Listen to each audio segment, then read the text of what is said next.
Eh, Assalamualaikum warahmatullahi wabarakatuh. Bagaimana kabarnya teman-teman semua? Saya harap dalam keadaan sehat selalu. Nah, perkenalkan terlebih dahulu, saya Gigas Jauhan dan ada teman saya Mutia Nur Afifah dan Muti Hanifah. Kami dari FRI 035. Di sini kami akan mempresentasikan tentang analisis supply chains sebagai tugas UAS SCM. Nah, analisis supply chains yang kami pilih pada eh, tugas kami itu adalah PT Nippon Indosari Karpindo atau yang kita sering dengar itu produknya adalah sari roti. Bagaimana sih SCM atau supply chain yang ada di dalam perusahaan tersebut? Mari kita simak bersama-sama. Nah, sari roti pastinya itu sebuah produk yang sudah tidak asing lagi di telinga kita. Pasti kita sudah pernah mencoba atau mengkonsumsinya sehari-hari karena PT Nippon Karpido atau produk sari roti ini adalah sebuah produk makanan atau perusahaan yang bergerak di bidang makanan, industri makanan, yaitu yang menjual sebuah roti tawar, roti manis, roti berlapis maupun cake. Nah, tentunya dengan kualitas yang sudah kita ketahui, pastinya kita suka kan dengan sari roti karena banyak variasi rasanya. Nah, berikut merupakan laporan keuangan dari PT Nippon Indosari Karpindo. Nah, di sini kita bisa lihat ada ROE maupun ROA. Apa sih ROE? ROE itu Return of Equity, yaitu sebuah laba yang dihasilkan oleh aset, pengembalian aset.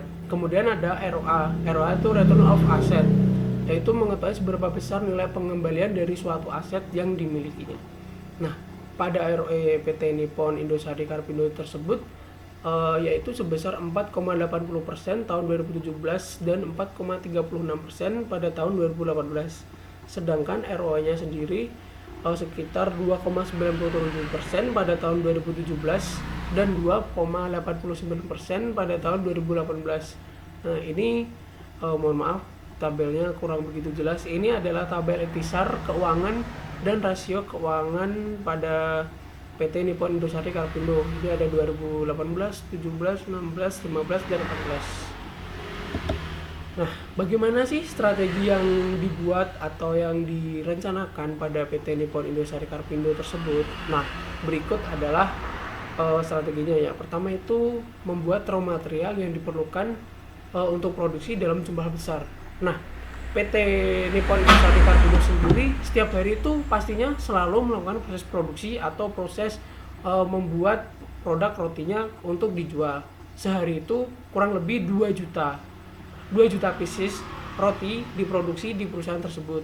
Kemudian karena roti sendiri memiliki masa kadaluarsa atau masa konsumsi yang terbatas, maka penggunaan material, bahan baku semuanya harus dilakukan secara cepat dan akurat karena membutuhkan waktu yang singkat tersebut harus dimaksimalkan seefisien mungkin. Oke.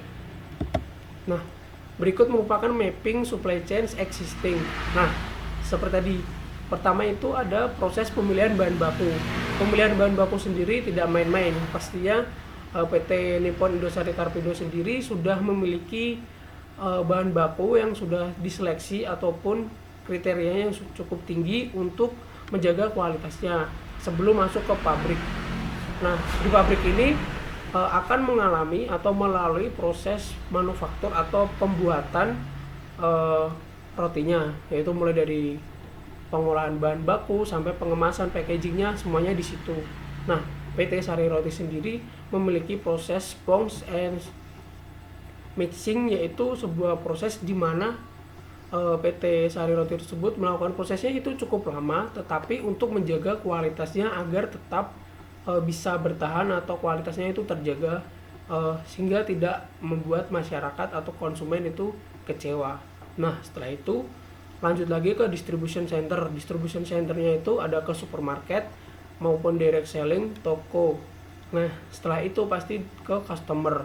Nah, seperti ini. Seperti berikut ini adalah supplier, production, distribution, retailer maupun customer.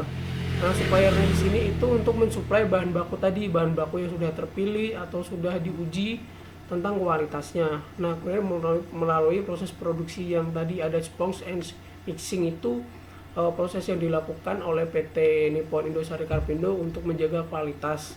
Kemudian ke distributor atau distribusinya untuk didistribusikan kepada retailer maupun toko-toko seperti Indomaret, Alfamaret, supermarket terdekat, maupun di toko-toko kelontong terdekat biasanya juga menjual sari roti tersebut. Nah, kemudian sampai kepada customer. Nah, tadi merupakan mapping dari mapping supply chain dari perusahaan PT Nippon Indosari Carpindo atau Sari Roti. Terima kasih. Selanjutnya, identifikasi masalah supply chain dari sisi demand dan supply. Pada PT Nippon Indosari Carpindo, produk dibuat tanpa ada permintaan atau pesanan dari pelanggan. Proses produksinya juga dilaksanakan mulai dari bahan baku hingga menjadi produk tanpa menunggu diterima adanya permintaan. Aktivitas tersebut disebut make to stock. Nah, persediaan produk juga dikendalikan untuk menghindari terjadinya kekurangan. Sesudah mengolah bahan baku menjadi produk yaitu sari roti, kemudian disimpan di gudang dan dengan memperhatikan batas konsumsi untuk pelanggan atau ke distributor sari roti secara langsung ke minimarket atau supermarket sebelum ke retail dan pengguna akhir yakni konsumen ataupun ke customer. Selanjutnya itu usulan perbaikan analisis strategi fit. Nah, menurut analisis strategi ini yaitu PT Nippon itu memahami kebutuhan pelanggan yang menjadi target pasar serta kemungkinan ketidakpastian rantai suplai. PT Nippon Indosari tersebut ini mampu mengidentifikasi dan memprediksi permintaan dan penawaran yang harus disiapkan oleh rantai suplai. Nah, berdasarkan perusahaan, PT Nippon Indosari ini dapat diketahui dengan sudah menerapkan sistem informasi terpadu guna mengatur proses bisnis dari perusahaan, mulai dari sektor internal maupun sektor eksternal. Selanjutnya itu identifikasi logistik driver dan cross functional driver.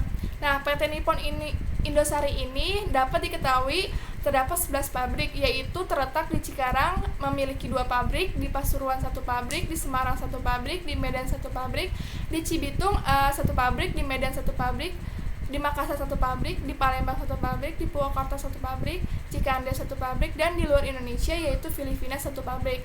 Nah, dengan secara garis besar ini pemerataan lokasi pabrik sudah diimplementasikan guna memberikan penawaran yang responsif atau efisien atau permintaan konsumen khususnya di Indonesia yang ditandai dengan tidak hanya di Pulau Jawa saja, bahkan sudah meluas di Pulau Indonesia bahkan di luar Indonesia.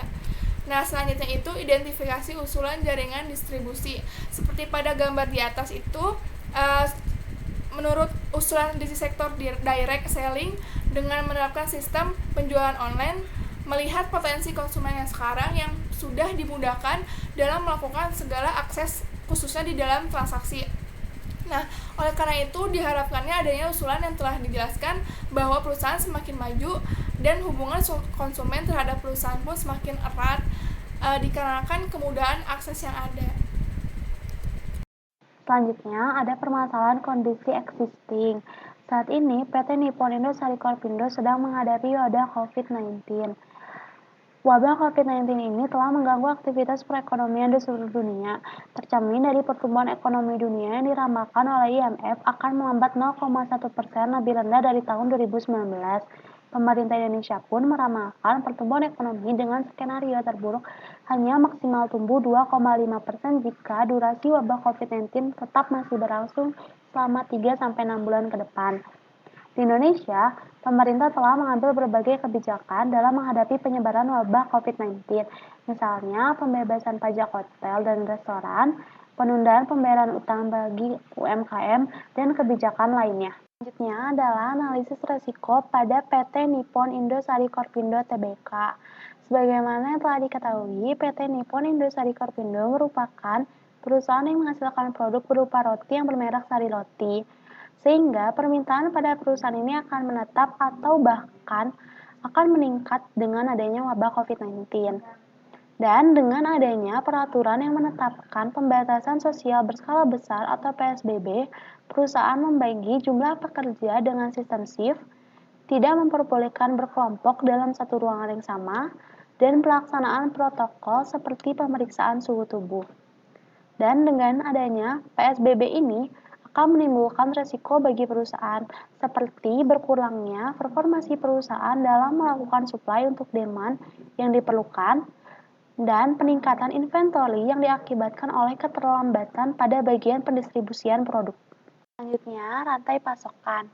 Dengan adanya PSBB tidak mengubah bentuk rantai pasokan yang digunakan oleh perusahaan, namun akan terjadi keterlambatan pada bagian pendistribusian produk kepada customer yang menggunakan sistem online sales. Selanjutnya, ada identifikasi mitigasi resiko PT Nippon Indosari Korpindo, yaitu membangun 2 pabrik baru yang berlokasi di Pekanbaru dan Banjarmasin yang direncanakan akan mulai beroperasi di akhir tahun 2020 untuk menghindari kerugian yang disebabkan oleh berkurangnya performasi kerja perusahaan. Dan PT Nippon Indosari Korpindo kembali melakukan program Sari Roti Peduli sejak bulan Maret 2020 dengan aksi nyata donasi ribuan roti yang tersebar di Jakarta, Bekasi, Depok, Tangerang, Bandung, Semarang, Surabaya, dan Samarinda untuk para petugas medis sebagai garda terdepan dalam penanganan virus COVID-19. Program Sari Roti Peduli dilakukan kembali guna untuk menghindari kerugian yang disebabkan oleh peningkatan inventory perusahaan yang juga berpengaruh pada peningkatan holding cost. Selanjutnya merupakan usulan kepada pemerintah dalam mengambil kebijakan untuk para pelaku bisnis pada kondisi pandemi COVID-19. Yang pertama, adanya penurunan PPh kepada pelaku bisnis atau perusahaan. Yang kedua, pemerintah membuat SOP yang mengatur jalannya proses produksi bagi para pelaku bisnis. Yang ketiga, kebijakan pemerintah mengenai izin khusus pendistribusian produk untuk pelaku usaha. Dan yang keempat, kebijakan penurunan harga BBM bagi para pelaku bisnis. Sekian presentasi dari kelompok kami. Mohon maaf apabila ada kesalahan. Wassalamualaikum warahmatullahi wabarakatuh.